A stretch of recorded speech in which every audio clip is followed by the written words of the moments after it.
Oscar Steinberg fue el primer titular de la Cátedra de Semiótica de los Géneros Contemporáneos.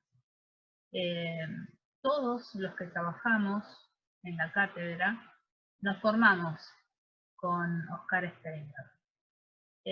Me gustaría decir algunas palabras sobre él, además de invitarlos a que ustedes mismos investiguen cuál es la trayectoria de este semiólogo, uno de los fundadores de la carrera de Ciencias de la Comunicación.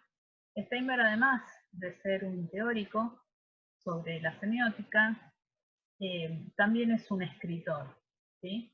Es un poeta. Algunos de sus textos son Majestad, etc., El pretexto del sueño, Gardel y la Spina, Figuración de Gabino Bettinotti.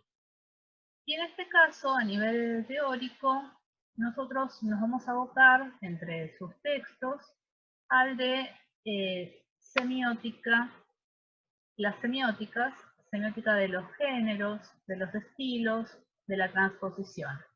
En ese libro es que están esas proposiciones sobre los géneros y los estilos, ¿sí? Pueden buscar, por ejemplo, en YouTube si quieren, hay algunos videos de Steinberg hablando de los géneros, o incluso hay uno del 14º Congreso Internacional de Semiótica que se realizó acá en Buenos Aires el año pasado.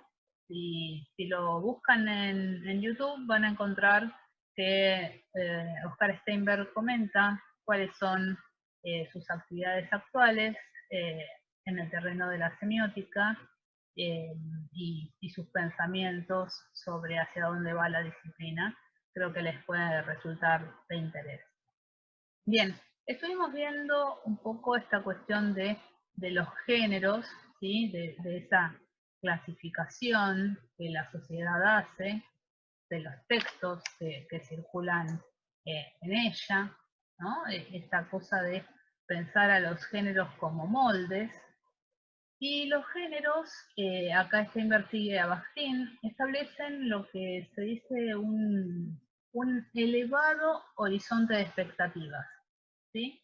Los géneros comportan una elevada previsibilidad.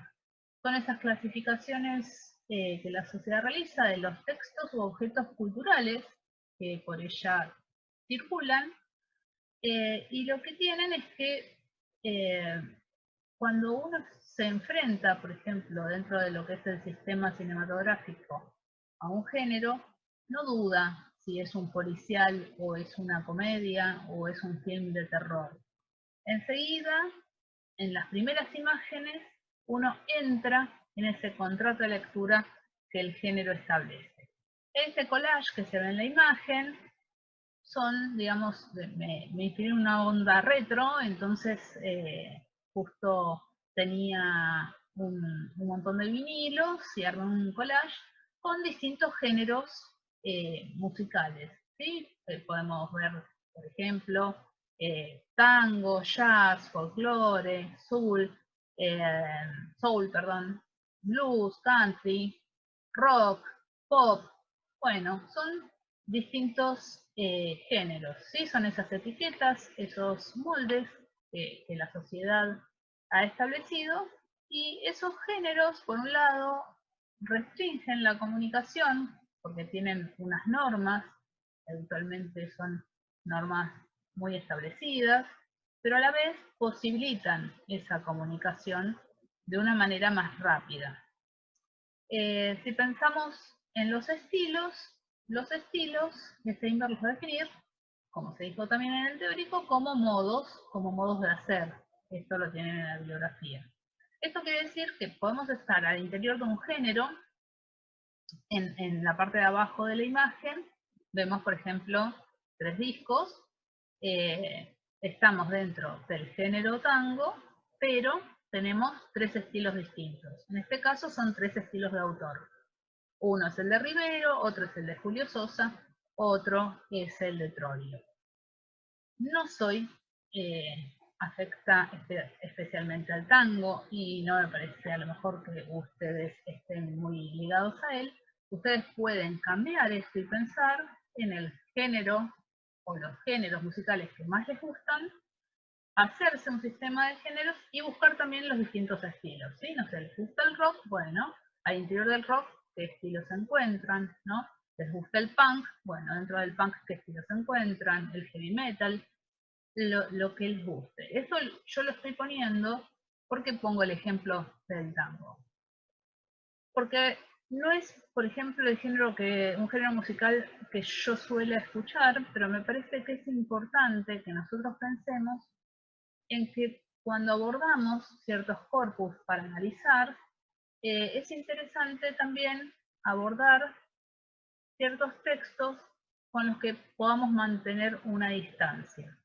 Porque una de las cuestiones más importantes que vamos a ir desplegando en la materia es la importancia de la descripción, ¿sí? Es algo que les he hablado, la titular en modelos teóricos, pero tener cierta frialdad frente a los prejuicios que podamos tener, a las valoraciones que cada uno de nosotros pueda tener, y ceñirnos a poder distinguir cuáles son las características y las cualidades de cada uno de los textos que vamos a abordar. En la parte de arriba de esa filmina, ustedes pueden ver una serie de sillas. Elegí las sillas para que tengamos en cuenta que cuando hablamos de géneros, si bien nosotros nos vamos a focalizar en géneros de la comunicación masiva, los géneros también se encuentran en una serie de objetos amplios y Steinberg les habla de clasificaciones sociales de textos u objetos culturales. Bien, acá por ejemplo esta serie de fotografías son fotografías de unas sillas que yo tomé en un museo, donde podemos ver dentro del género silla distintos estilos, es decir, distintos modos de hacer de esas sillas, ¿sí? Una silla que puede ser más nouveau, una silla un poco, digamos, más de estilo de autor, una silla más cercana a Gaudí. Entonces, las tres son sillas, pero cada una de ellas va a tener una distinta hechura, de acuerdo al modo en el que fue hecho. Esos estilos entonces son esos modos de hacer. En este breve encuentro que estamos manteniendo, me gustaría que pensáramos un poco en una de las primeras proposiciones que Oscar Steinberg nos acerca. Ella es la que dice que tanto el estilo como el género se van a definir por aquellos rasgos, por aquellas características del orden de lo retórico, de lo temático y finalmente de lo enunciativo. Si vemos a la izquierda de la filmina, como diría nuestro presidente, vamos a encontrar tres fotogramas que pertenecen dentro del sistema de géneros del cine a tres tipos de géneros que podemos distinguir. En el primero podríamos hablar de un cine de terror, digamos el género del terror. En el del medio, el de Austin Powers, pertenece a la comedia como género. Y el último, el de Clint Eastwood, estaríamos hablando del western como género. Del lado de la derecha tenemos un género, que es el género pictórico del desnudo. Esto quiere decir que estoy trabajando ese género en un determinado emplazamiento y lenguaje, que es el de la pintura, con esta obra de El nacimiento de Venus de Botticelli, y vemos esa obra original, que es de estilo renacentista, traspuesta a un estilo, por ejemplo, pop. Es decir, que tenemos la misma obra versionada, digamos, en este caso es una transposición porque se trata de un dibujo que está llevado al cómic, ¿sí? Entonces tenemos el mismo género con dos estilos diferentes. Para pensar un poco y poder empezar a trabajar sobre esta capacidad que tenemos que adquirir de describir, de identificar los rasgos, de distinguirlos, y de diferenciarlos, me parece interesante recuperar algunos de estos textos que circularon y a lo mejor todavía circulan en las redes sociales desde que empezó el aislamiento social preventivo y obligatorio y la cuarentena a nivel global. Y entonces hubo varios de estos posteos donde, por ejemplo, la imagen que tenemos acá, si volvemos hacia atrás, vamos a ver que es la Venus de Botticelli, digamos, refiere a la Venus de Botticelli, pero lo que vemos acá es que los personajes han desaparecido, ¿sí? Entonces, si nosotros tuviéramos que analizar esta imagen, lo que yo les propongo es, bueno, ¿cómo pensamos esos rasgos retóricos? ¿Sí? Esos rasgos retóricos hacen a la configuración del texto. Esto es lo primero que percibimos, qué es lo que vemos. Si volvemos hacia atrás y nos centramos en el cuadro original, ¿sí?, de la Venus de Botticelli, ustedes pueden buscarlo, lo googlean, lo ven en un tamaño amplio. Podemos ver, digamos, que si pensamos esos rasgos retóricos como lo primero que se nos salta a la vista, vemos una composición, ¿sí?, con unos colores más cálidos en el centro, más fríos hacia atrás. Estamos viendo un personaje central desnudo sobre una valva y sobre una de las partes de la concha. Esa valva de enorme tamaño, que podría pensarse como un tanto hiperbólica, es un motivo temático que alude a la fertilidad, ¿sí? Entonces acá yo ya estoy empezando a ver tanto lo retórico como lo temático.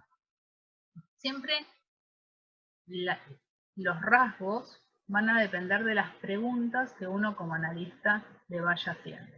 Entonces tenemos el personaje central de la Venus, que se encuentra sin ropa, con lo que nos está anclando que se trata del género del desnudo, ¿sí?